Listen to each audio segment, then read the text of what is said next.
how to get Prime membership in Amazon. Hi everyone, welcome back to our channel. In today's video I'll guide you on how you can get Prime membership in Amazon, so make sure to watch the video till the very end. If you want to get Prime membership on Amazon, all you have to do is simply open up your browser, go to amazon.com/Amazon Prime. Again I repeat, amazon.com/Amazon Prime, and make sure to sign into your Amazon account. You can create a new account or you'll be asked to create one when you just tap the start your free trial option over here. Once you've created or maybe logged into one of your existing Amazon account and you want to get all the Prime benefits, over here you'll be able to see all the reviews and details of Amazon Prime memberships. Once you've done that, you can simply scroll, look for the option to enter your payment method, tap on add a credit card or maybe even a debit card or your Venmo account, or you can choose to apply your gift card. Make sure to enter your payment details.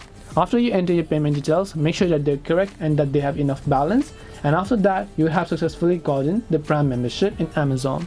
This way you can get Prime membership on Amazon. Hope this video was very helpful. If you have any questions, feel free to leave them down. Thank you for watching till the end and see you soon in the next video.